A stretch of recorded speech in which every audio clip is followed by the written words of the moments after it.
Hello दोस्तों, कैसे हैं आप सभी। उम्मीद करता हूं आप सभी बहुत ही अच्छे होंगे। तो आज के इस वीडियो में हम पढ़ने वाले हैं क्लास 10th फिजिक्स का तीसरा चैप्टर जो है विद्युत धारा, जिसका चौथा इंपॉर्टेंट टॉपिक जो है भैया कि वाट का परिभाषा लिखिए तथा 1 किलो वाट घंटा और क्या होता है जो जूल होता है उनमें संबंध स्थापित कीजिए। मतलब 1 किलो वाट घंटा और जूल के बीच संबंध स्थापित कीजिए।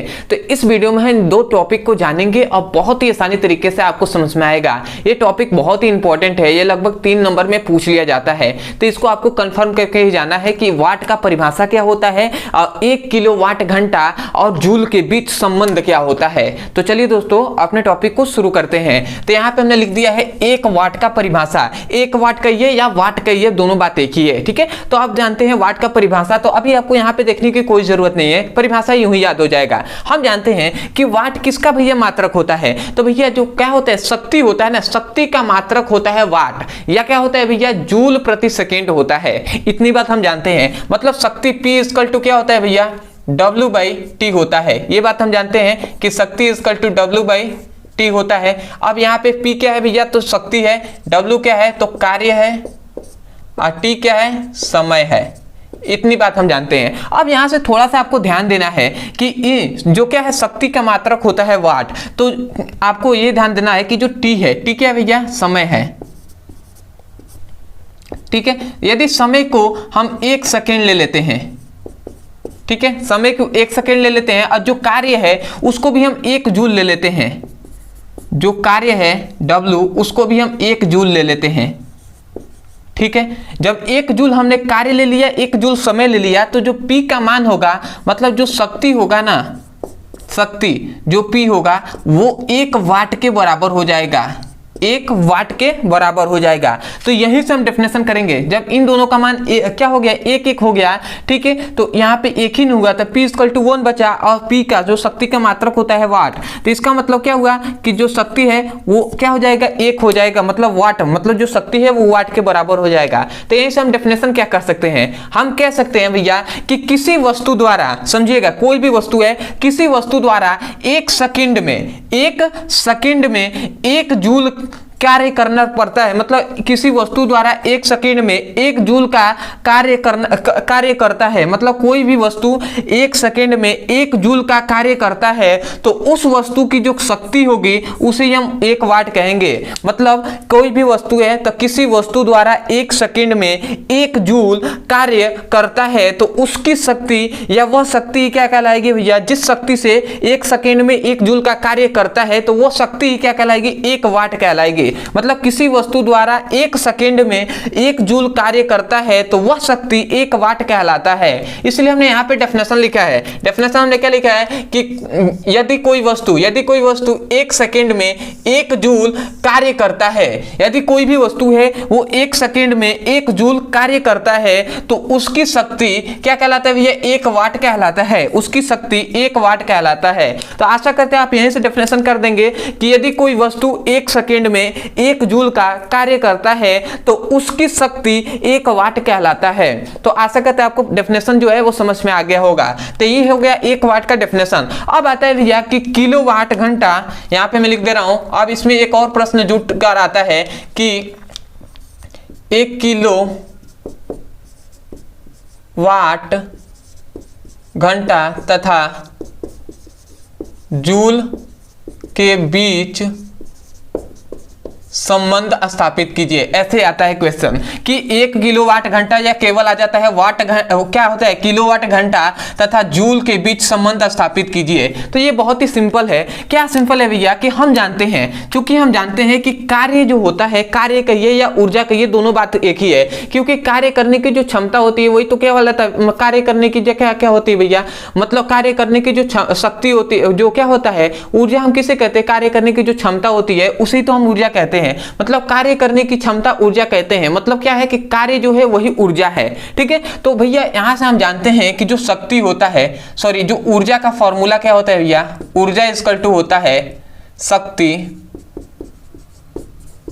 गुणे समय। ये हम फॉर्मूला जानते हैं, ठीक है। या शक्ति कार्य बराबर शक्ति गुणे समय लिखिए, या ऊर्जा मतलब कार्य बराबर शक्ति गुणे समय लिखिए, या कार्य की जगह पे ऊर्जा बराबर क्या लिख सकते हैं, शक्ति गुणे समय भी लिख सकते हैं, कोई दिक्कत नहीं है, बात दोनों एक ही है। शक्ति ऊर्जा की जगह पर आप कार्य भी लिख सकते हैं, क्योंकि भैया यहाँ पे कार्य है, इस टी को इधर भेजेंगे तो शक्ति गुणे टी हो जाएगा ना, मतलब शक्ति और समय का गुणनफल ही कार्य कहलाएगा। तो यहाँ पे वही तो है, कार्य लिखिए या ऊर्जा लिखिए, बात दोनों एक ही है, ठीक है। और ये पॉइंट याद रखेंगे कि जो ऊर्जा का ही मात्रक होता है किलोवाट घंटा, किलोवाट घंटा किसका मात्रक होता है, ऊर्जा का। अब ध्यान दीजिएगा, इसमें कहा गया है 1 किलोवाट घंटा, तो 1 किलोवाट घंटा, तो यहाँ पे मैं लिख दे रहा हूं 1 किलोवाट घंटा, ये 1 किलोवाट घंटा है। अब भैया यही से हम 1 किलोवाट का मान निकालेंगे जूल में, तो समझिएगा 1 किलोवाट यहाँ पे हमने लिखा है। अब ध्यान दीजिएगा, ये शक्ति है, तो यदि जो शक्ति है, शक्ति को हम पी से लिख दे रहे हैं, ठीक है। अब यहाँ पे ध्यान दीजिएगा एक बात कि जो क्या होता है, यहाँ पे किलोवाट घंटा लिखा गया है, मतलब ऊर्जा का मात्रक है किलोवाट घंटा, तो हमने इतना लिख दिया। अब यह शक्ति का मात्रक क्या होता है, तो अभी हमने बताया कि वाट होता है, तो हम यहाँ पे लिखेंगे वाट, ठीक है। और नीचे ध्यान दीजिएगा 1000 से हम भाग कर देंगे, कितने से भैया, 1000 से हम भाग कर देंगे। उसके बाद समय क्या मात्रक क्या होता है, तो सेकेंड होता है, तो यहाँ पे हम लिख देंगे सेकेंड, और इसमें भी हम क्या कर देंगे 3600 से भाग दे देंगे, ठीक है।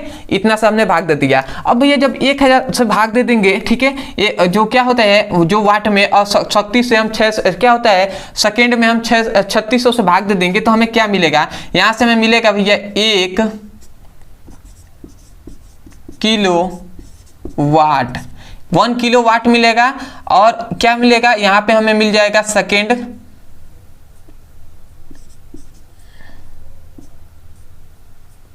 सेकेंड से जब 3600 में क्या हो जाएगा, तो ये हो जाएगा घंटा, ठीक है, घंटा हो जाएगा। ये है 1 किलो वाट, ठीक है।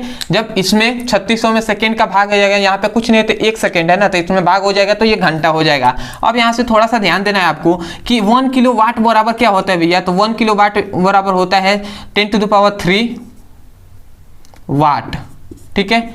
और घंटा बराबर क्या होता है भैया, तो घंटा को अगर हम लिखे सेकेंड में, तो हम 3600 सेकेंड लिख सकते हैं, ठीक है, बिल्कुल लिख सकते हैं। अब यहाँ पे ध्यान देना है, हमें वाट को जूल में बदलना है, तो अब इसको हम क्या करेंगे, हम जानते हैं कि वाट को हम लिख सकते हैं, वाट को एक तरह से मतलब वाट लिखे, या हम लिख सकते हैं जूल प्रति सेकेंड, जूल प्रति सेकेंड, ये दोनों हम लिख सकते हैं। शक्ति की जगह पर वाट लिखे, शक्ति का मात्रक, या हम जूल प्रति सेकेंड, बात एक ही है। तो इस वाट की जगह पर हम जूल प्रति सेकेंड भी लिख सकते हैं, तो हम लिख दे रहे हैं 10⁻³ जूल प्रति सेकेंड।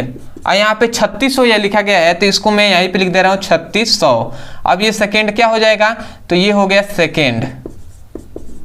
अब थोड़ा सा आपको ध्यान देने वाली बात है, ये इधर गुणा में है सेकेंड, और ये इधर नीचे भाग में है, तो सेकेंड से सेकेंड कैंसिल हो जाएगा, ये गुणा में है ये भाग में है, तो कैंसिल हो जाएगा ना। उसके बाद यहाँ पे क्या बचा, यहाँ पे बचा 10⁻³ जूल बचा, और इधर क्या बचा, गुणे 3600 लिखा गया है, और यहाँ पे सेकेंड तो कैंसिल हो गया, केवल 3600 है। अब 3600 को हम लिख सकते हैं ना, 36 गुणे 10⁻² हम लिख सकते हैं, ठीक है, 10⁻² लिख सकते हैं, क्योंकि ये 100 है, 100 में अभी 36 में गुणा करेंगे तो 3600 हो जाएगा, इतना हम लिख सकते हैं। ऐसा हमने क्यों किया कि ये क्या हो जाएगा भैया, ये 10⁻² है, ये इसमें जाकर क्या हो जाएगा, जुट जाएगा, ठीक है, गुणा करा लेगा, तो ये 10⁻³ और 2 5 हो जाएगा, ठीक है। और ये क्या हो जाएगा, 36 इसमें गुणा हो जाएगा, तो 36 अब क्या हो जाएगा, ये जूल हो जाएगा, ठीक है। और ये क्या है, 1 किलो वाट घंटा है।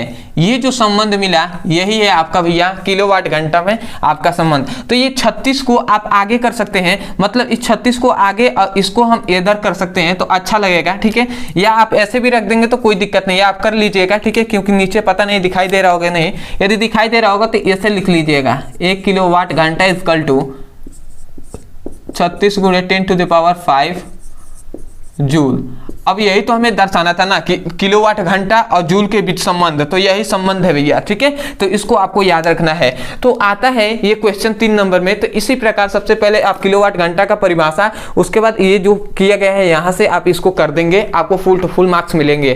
तो आशा करते हैं आपको समझ में आ गया होगा। तो मैं यही कहूँगा यदि सच में आपको इस वीडियो से सीखने को मिला हो, यदि आपके लिए हेल्पफुल हुआ हो, तब जाकर आप चैनल को सब्सक्राइब कर दीजिएगा, वीडियो को लाइक कर दीजिएगा, हो सके तो हमें कमेंट सेक्शन में जरूर बताइएगा कि आपको वीडियो कैसा लगा। अदरवाइज यदि किसी किसी भी क्लास का कोई भी टॉपिक समझ में नहीं आता है, चाहे वो फिजिक्स का हो, केमिस्ट्री का हो, बायोलॉजी का हो, तो केवल आप उस टॉपिक का नाम लिखिए यूट्यूब पर, अंत में हमारे चैनल का नाम लिख दीजिए ट्रिक्स ब्रदर सर, या हमारे मेन चैनल का नाम लिख सकते हैं ब्रदर सर, आपको वीडियो मिल जाएगा, वहां जाकर अच्छे से पढ़ाई कर सकते हैं। ठीक है, तो चलिए दोस्तों आज के लिए इतना ही, मिलते हैं अगली वीडियो में, तब तक के लिए धन्यवाद। जय हिंद, जय भारत।